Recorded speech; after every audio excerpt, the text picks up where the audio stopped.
warriors from India and good morning from Mexico, I'll say today. And good morning.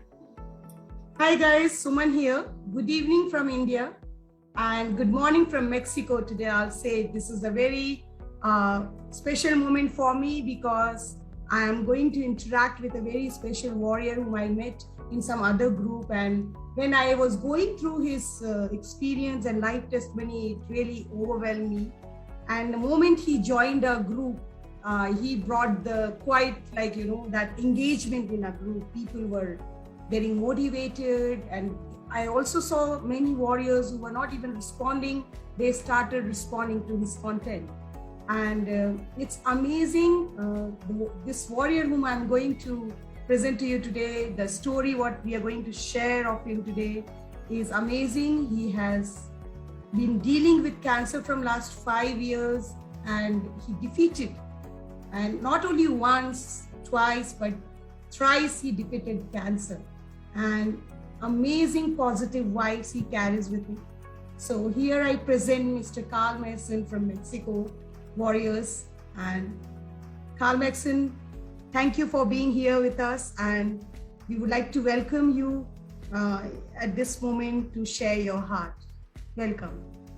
Well, thank you. Thank you for having me here. And I'm honored to be a part of the community and have the opportunity to share parts of my story and be an inspiration and help inspire and empower people to find their own healing and to live their lives forward without the fear and the burden of cancer. So Carl, I would like to know what type of cancer you were diagnosed with, and how was your life before cancer, and what exactly happened after being diagnosed? Okay. Well, my life before cancer, I'll start there in a screenshot because I think this is very important for a lot of people to understand. I came from a very abusive childhood, very emotional, a lot of trauma, a lot of emotional and physical abuse. And I was very, as I grew older, I became very angry, and I had a lot of repressed emotions and anger towards those times. But I had, at the age of 19, I started my own business, and I was really working very strategically to create the American dream and to live that life, to get married, have kids, have the car, the house, and all of that. And I was well on my way to doing that, but I had all of this stuff still inside of me from the past, and I would just kind of put lipstick on it and made it pretty, but it was ugly inside. And when I started getting very ill when I was 26 years old, and that was back in 1993. I don't like admitting that long ago, but anyway, in 1993, I started becoming very ill, and it happened very quickly. And the doctors didn't know what was going on, so it took about 6 months to get my diagnosis. But once I received my diagnosis, I started realizing the angers. There was something about the cancer, what was happening in my body, that brought all of that anger and everything to the surface. So I was really starting to feel it and experience it again. And for a while I was angry at cancer, but that all changed down the road. But when I received the cancer diagnosis, the first thing I did was lock myself in the private bathroom. I was screaming and yelling, and I was angry at God, and we were having all this conversation, and I was just really so upset about it. But along the way, things changed, and it ultimately became a blessing, but it really did change my life quite radically. For 5 years, I took chemo and radiation repeatedly. It was really tough. I took very high dose chemo by IV, and an IV strapped to my shoulder. That's painful, worse than chemo port. Yeah, it was by my side 24 hours a day for 21 days of the month. And I had high dose oral pills as well. I had to be completely alone. I was isolated. I had to have my own room, sleep alone, total isolation. It really did radically change my life. And my business started to struggle. My whole life started unraveling. finances became a problem. Everything was a problem. And meanwhile, my cravings were out of control. I was up in the middle of the night drinking Coke and eating donuts and cakes. And, everybody was telling me just eat what you want. And I was getting sicker and I was getting fatter. And everything was just going in the wrong direction, completely in the wrong direction. But my anger remained. I was still angry, but now I had the anger towards cancer and the anger towards my past. So it was this compounded anger factor, And so I had to really start tapping into my faith and working through that anger. And that's then when I started my slow journey to healing. So I went into remission, went into remission after about 7 months. So it's about 7 months I went into remission and I was like, yay, it's over. Life is back. Right. No, it was not. I sat down with my bookkeeping and everything, and I realized that my business was pretty much gone. I didn't know if I could salvage it. I can relate to you as an entrepreneur. Oh, it was terrible. And I went to see one of my former suppliers one day. And as I walked into the building, he says to me, "Is that you? Is that Carl Mason?" And I said, "Yes, it's me." He said, "We all thought you died." That's how severe my isolation had been. And I realized in that moment that I was not going to be able to rebuild the business. It was just I was tired, I was weak, and I knew that I just didn't have the energy to start all over again. Not in that business and try to, fight that battle. So decided to completely change life, took it as an opportunity, said this is all brand new. So we moved to the high elevations of the Rocky Mountains where there was snow and skiing and all of that stuff and started a new life. But about 6 months in to that journey, about 6 months later, I was diagnosed again. I had developed a very, very dark, very large, almost black patch on my left hip. And turned out that there was a tumor on the iliac wing. There's a bone in your hip that looks like an elephant's ear called the iliac wing. And that bone had a tumor that was eating through it, that was eroding the bone. And the blood supply to the tumor was what was making my hip the color that it was. And so once again, there I was diagnosed again, stage 4B, large cell lymphoma, for the second time, and extremely ill again, this time running up and down the mountain for radiation treatments and more chemo. And this went on again for another 7 months. And I went back into remission. And then I started building my business up in Colorado, up in the mountains, and I had a very thriving home remodeling business. And life was going again, and I was excited. And then on my birthday, on May 11th of that year, I went to a birthday lunch, and I became very, very ill during the birthday lunch. Thought it was food poisoning, and just kind of, just accepted it as that. But then it happened again the next day, and then it happened multiple times, and then it happened more, and it happened more, and it happened more. And by the end of May, I was driving my car with my business partner on our way from a meeting, and I had such severe convulsions that I doubled over. I lost control of the car. I had enough awareness to put my foot on the brake, and my partner grabbed the steering wheel, and we got to safety without a problem. But I then knew that I was in trouble. And I went back to the oncologist, and they said that the cancer had spread to every vital organ in my body. And they gave me 6 weeks to live. Stage 4B, incurable, no hope left. And I still at that time, I had worked through a lot of forgiveness and things. My mindset was improving, but at the time I still didn't have an awareness that there were other things that I could do. So I just believed what I was told, and I started preparing to die. I just didn't know what else to do. So I went out. So tough for you, like, given timeline for your life. 6 weeks to live. What do you do with that? And so I went and I bought a video recorder. Back in the day, they were big video recorders. And I started recording messages to people and experiences. And I wrote a list of things that I wanted to accomplish before I died. So I had a quick bucket list of things to do before I took my last breath. And I could feel that I was dying. I knew that. But I did not believe, the interesting thing was, I didn't believe that it was the cancer that was killing me. I didn't believe that. I had come to a revelation in my mind that cancer wasn't my death sentence. And what I had begun to realize was that there was something else that was causing my death, not the cancer. But I didn't have that answer yet. So I thought that I was going to die not ever finding the answer. So I set out to do my bucket list. And I told my oncologist that I was going to go for a hike. And he said, it'll kill you.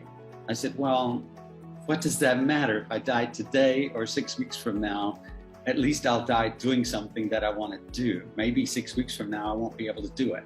So I'm going to do it. And he said, well, it'll kill you. And I said, no, it won't. And if it does, that's fine. I'm surrendered. So my goal was to see a moose. And I don't know, India may not know moose very well, but moose are very, very large animals. They're one of the largest animals on the planet. And yeah. No, you don't have them in India. But the elephants are bigger than moose, but not much else is bigger than moose. Moose are very, very big animals, and they're they have this very gentle, beautiful, calm demeanor about them. However, they also have a very aggressive side, kind of like some people, they're really, really nice, but then if you cross the line and then you make them mad, then they're going to come at you. So moose are kind of scary in a way because they move really, really fast. But I wanted to see moose in their natural habitat. So I went out on this hike, and that was my mission. And I hiked all day long. I was so sick. I really did think I was going to die on the mountain. I was not sure I would make it. And sunset finally came, and I was having to leave the park, leave to go home. No moose. All day long, no moose. I was so sad, and I was literally preparing to drive myself home and die. And I just thought, God, why can't I get a break? I can't even have a dying wish. I was just so upset and traumatized. And I'm crying, and I'm starting to leave the park. It was about another kilometer or so before I exited the park, and I was just so upset. There was a herd of elk, which are like very, very large deer, that were in the road and blocking the road. So we couldn't go anywhere. We couldn't get out. And everybody had gotten out of their car, and they were walking around. And I heard a woman say, I think I see a moose. I don't know where the energy came from. I don't know what came over me, but I ran. And I ran through the forest. I ran down a slope towards the riverbank. And I ended up standing between 3 mature bull moose.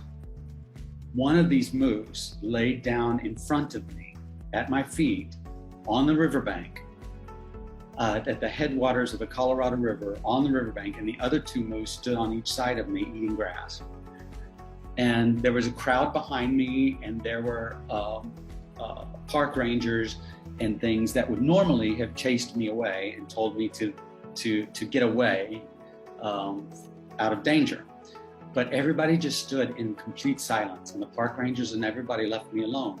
And it was because there was just this feeling everywhere. It was just, everybody knew that something unique was happening. And I get a little emotional. So I'm standing there, and I heard what I believed was the voice of God. It was as audible as if you were standing behind me and said it. Carl, you can choose life. There's life left for you to choose. If you choose not to live, that's okay. There's no judgment. But you can choose life. If you want life, I'm here to give you life. And so all of a sudden in that moment, all of the fear, all of the surrender to death and everything just melted away. It just disappeared. And I let that scene unfold, the sun set, and I had to leave. And I went home with the absolute, complete conviction and passion that I was healed. In that moment, in that physical moment, I was not physically healed. But in here, I was healed, and I knew it. I just knew it. So, and nothing was going to move me. I was healed, and that was that. And so I went to my oncologist the next day, and I told him what had happened. And he laughed at me, and he said, "Oh, it's a very sweet story. I'm glad you had the experience, but you're still going to die. And there's nothing I can do." And I said, "Well, I'm not going to die. Not from cancer. I'm not going to die, you know?" So he said, "Well, what do you want me to do?" I said, "Well, I don't know yet. I don't know the answer, but I will know the answer. I just need a little more time. Can you give me time?" And he said, "I can try. I think I might be able to give you an extra month or two, but I can't give you more than that. You still need to prepare, and because you will die." And I said, "Well, let's start chemo again, and I believe that I'll find the answer." So started chemo, and what was so beautiful about this time was I was the sickest. It was all throughout my body. I was medically the sickest I had ever been through the entire 5 years. But while I was going through that chemo, after having that experience, I wasn't as sick anymore. I wasn't sick. I continued with my business. I had lunch meetings with clients. I was not sick during that round of chemo. And I went into remission. And he was shocked that I went into remission. And so he calls me and he says, "Okay, Carl, you're in remission. You have got to do a bone marrow transplant. We have to do it this week. This is your last chance. This is your final opportunity." And I went to the appointment, and I said to him, "No, I'm not doing it." And he said, "I'll stand at your grave." And I said, "No, you won't. I'm not dying." I had that much conviction in my heart. I knew it in my spirit. And so I still didn't have the answer, but I went to lunch one day with a client. And the client, I asked about his wife, and he told me her story of healing from cancer. And he said to me, after hearing mine, he said, "I'm going to send you where she went, and I'm going to have them teach you what she learned and how she was able to heal." And so he put me on a plane. I couldn't pack my bags fast enough. He put me on a plane, and he sent me to a place in Massachusetts. And I started learning about cancer and how it relates to my life and how I could be part of creating my healing. And so I then began to partner with my healing. Cancer became a blessing, and I recognized it as a gift. I recognized it as an opportunity to change my life. Whereas before, it had just been this bizarre curse that I didn't understand why I deserved this curse, and why I knew my parents didn't love me, but why didn't God love me enough? And that was a big battle for me. But suddenly I realized, wait a second, God made me. I am a miracle. God made me. I'm a miracle. And so a miracle lives within me. So what I need to do is understand that. I need to understand that. And I need to start working with God and using the tools, using the people, using the opportunities in my life that He's giving me to create my own miracle. I didn't need God to wave a magic wand over my head and miraculously cure me. I needed to learn how to use the tools, the gifts that God had already given me, the miracle that He had already provided for me. I was the miracle was in me. And when I moved into that space, my healing was so fast. I went from the oncologist telling me that he would stand at my grave in a couple of weeks, to 30 days later, him telling me that I was cancer-free. 30 days. After 5 years of all of this, 30 days. And it was because I had the revelation, and I finally had that mind, heart, body, soul, spirit, God connection. And it all came together so beautifully, so miraculously. And then I spent the next year being able to recover my body. My body just steadily restored and healed. And I didn't have to do chemo and radiation anymore. All of that was behind me. And I learned all the tools to remain cancer-free for the rest of my life. And I've been cancer-free for 26 years now. So it's 26 years of cancer-free. And it is absolutely, the experience is really the biggest blessing of my entire life. It was painful, it was excruciating, it hurt so bad in so many ways, physically, emotionally, it hurt so much. But there's such a beautiful story that was written through that experience.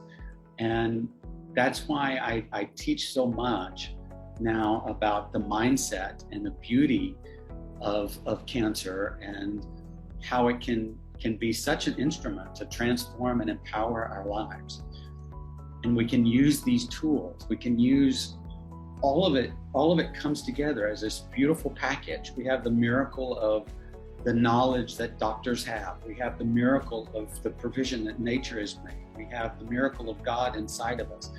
And when we put all of that together in a package, and we do it as a whole, as a holistic strategy, life can change so fast and so beautifully. And I find that so many times we focus on what we need to eat, or we focus on the treatment, and we don't focus on all of it. When you put it all together, it just is such a different story.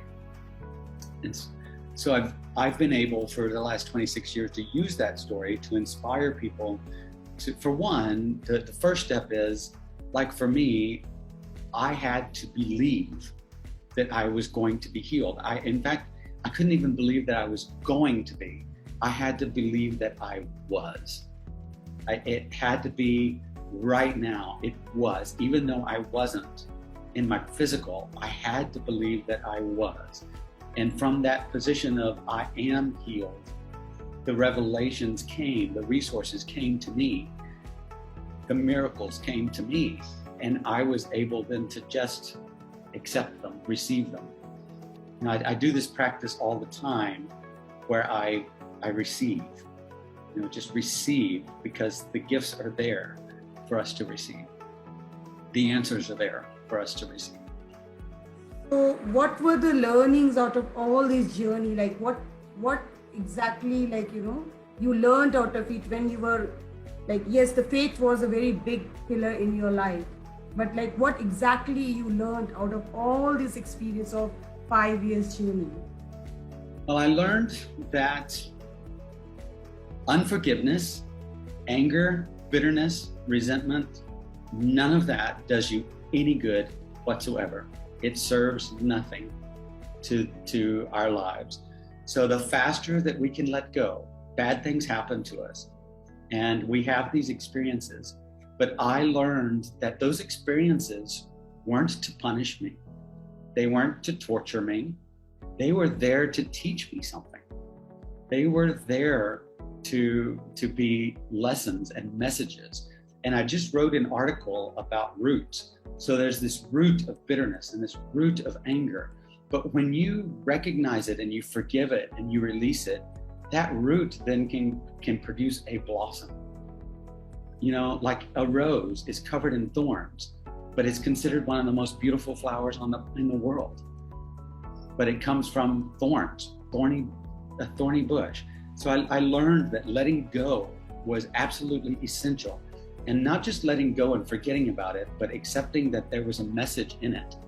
and that there is a blossom that will come from that experience.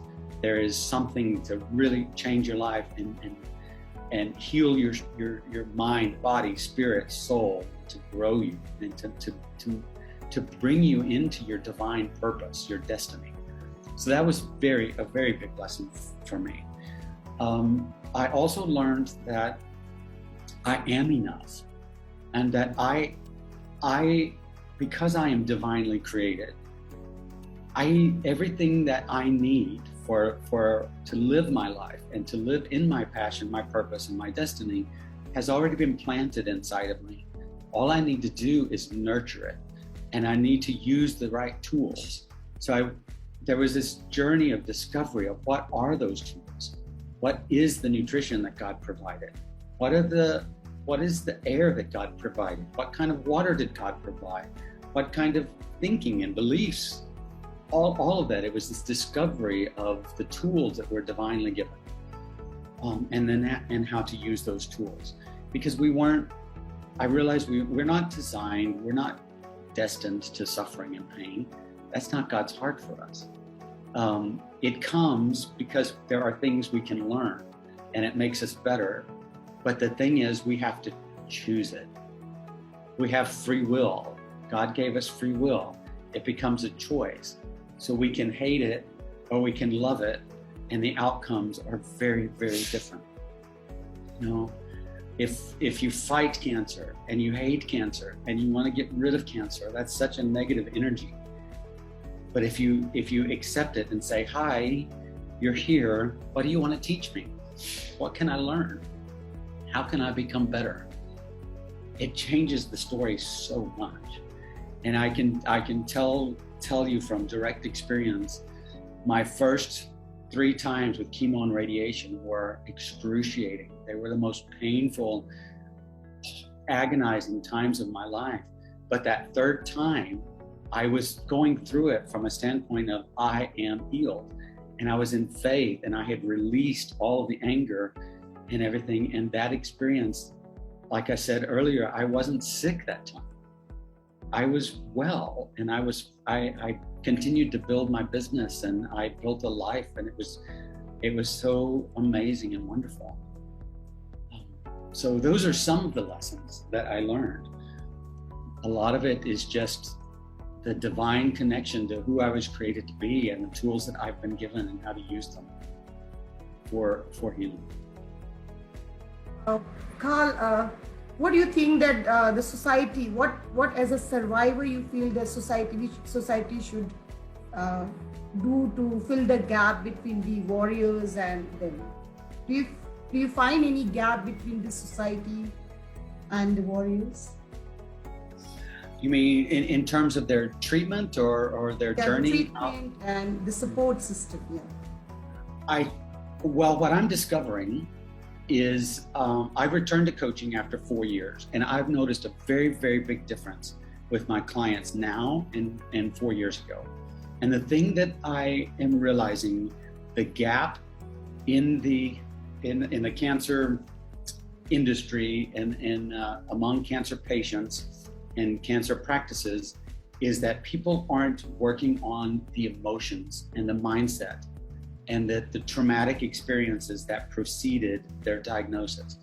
They're also not working on, when somebody tells you, looks you in the eye and says you have cancer, there's all this fear and overwhelm and terror that sweeps over you.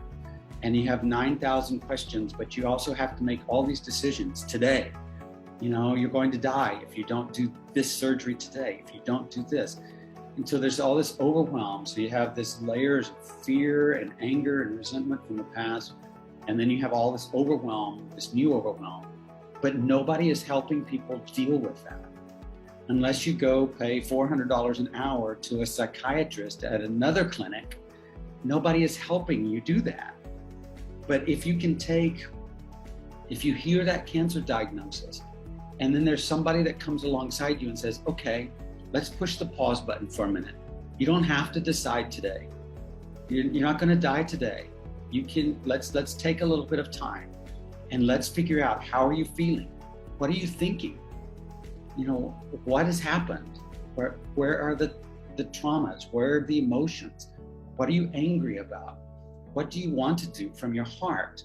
What is your heart telling you? And you can make that connection. Then the decisions from that are much more profound and they're much more effective. So then you start chemo and radiation, or you make whatever decision it is that you make, but you're making it from a heart of purpose and conviction and clarity, and in faith that the decision that you're making is the right decision. And when you take action in faith, and faith really means that you do it without any doubt. You can't really have faith if you have doubt about your faith. So, when you have true faith in the choice that you're making, then that choice produces results, whatever that choice is. Very good point you brought out, and it's a very strong point, I believe. I'll say that. So thank you so much for that. I would also like to know that as a survivor today, what message you would like to give to a newly diagnosed patients, and also as a survivor to the other survivors? Well, for a new cancer diagnosis, I would say first and foremost, do not be afraid. Do not be afraid. Cancer is not a death sentence. It is not. Cancer is an opportunity. And all you have to do is ask for the revelation to find the opportunities. Because cancer is not a death sentence, it's an opportunity for a brand new, more authentic, more beautiful life than you've ever had before. There is such an incredible opportunity. So that's the first thing I would say to a new cancer patient. Trust there is an opportunity and let go of the fear. To survivors, I would say very similarly that many survivors remain trapped in fear of recurrence. Good point. The thing that I would say to them is hold on to the lessons that you learned in your first experience. Don't let those go and just go back to your old ways. Hold on to the new life that you've been given and the new life that you've been created, and those values and those lessons. Don't let them go. Because if you hold on to them, the odds are that cancer won't return because you learned the lessons. You heard the message and you took the action that cancer was asking you to take. But if you just say, okay, I made it and I'm back to normal, then you put yourself at risk. And if you hold on to that fear, the mind works very uniquely. And any fear that you hold on to, the mind will seek to create the reality of it. So again, it's letting go of fear, holding on to the faith, but as a survivor, holding on to all the lessons that you learned during the journey, not letting those go, and holding on to those for the rest of your life, because the rest of your life it's attached to that. The rest of your life, the outcome of the rest of your life is attached to how well you learned those lessons. So it really now, is. As you are in your face of cancer-free journey, so how you spend your life and what you're doing in your present this life phase, how you're busy with your life, what is your how are you going ahead? Well, now my mission, my passion, purpose is to inspire and to empower people. And I've now gone on to study mindset coaching and a lot of different practices and protocols about self-sabotage. And so my passion now is to really fill the gap that we talked about earlier, and to help cancer patients, newly diagnosed and survivors, to navigate that side of the experience, and to really be able to discover the beauty of such a difficult, traumatic, and painful experience, because that really is what it can be. It can be such a beautiful thing if you just can make that shift And that's what I'm here now. That's what I feel like my calling is, to help people make that shift so that they can emerge into their healing, not just for now, but for life, so that they can stay there for life. And if you learn the lessons and you beat cancer, there's nothing else, there's no other illness or anything that you cannot overcome. There isn't. You can overcome anything if you are able to learn the messages, learn the lessons, and receive it. You'll be equipped for a healthy, vibrant life for the rest of your life. That's my mission. So I'm here in Mexico, where I have more freedom, more opportunities, and a more relaxed energy of life, and so that I can stay fully focused on helping as many people as possible to discover what I discovered, that cancer isn't a death sentence, cancer is a blessing, and there is so much power in it, and our life is just full of beautiful blossoms when we allow it to be. So that. Anything else you would like to share with warriors in the group? Anything else apart from what you shared till now? Like any message before we wind up? The one thing that comes to mind just quickly is to stay focused. One thing that I see in a lot of cancer groups is somebody will say, you should eat this vegetable, or you shouldn't eat that one. And people end up, they're not sure what they're doing. So they're just taking a bite here and a bite there and a bite there, and they're not sure what they're doing. Create a strategy. Be committed to the strategy with capital letters. I see it in front of my eyes, committed. Find your strategy. Find the path that you want to take from your heart and be committed to that strategy. And don't be distracted by a shiny object over here and something pretty over here. And, oh, that worked for them. Maybe it'll work for me. Just stay committed and stay focused to your path and the path that you've discovered from your heart. And don't be pushed in one direction or another. Connect with your heart and then be fully committed to that. And when you are working from the heart and you're committed, that's when the magic begins. It's really amazing, the whole experience, what you went through. It was not very easy to go through. But when I went through your entire journey while listening, and we got very amazing comments, some of our warriors were watching you, and they have commented on that so much of energy during low phase of life. Wow, such a beautiful life-changing moment. And you're so brave to have believed in that voice, in awe of your mental strength and positivity. One of the warrior has commented. That's beautiful. You are a miracle, Carl.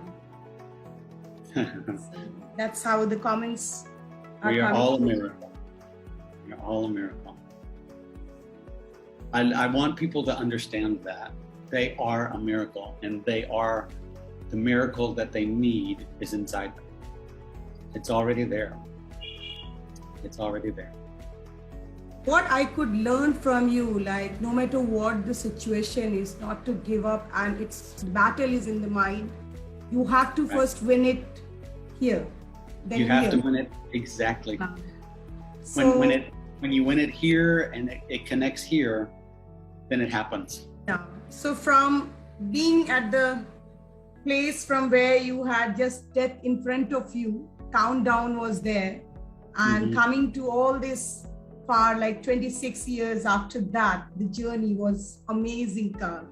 And thank you so much for being available and being a part of the group, motivating our warriors. And yes, you are a living example that a person can,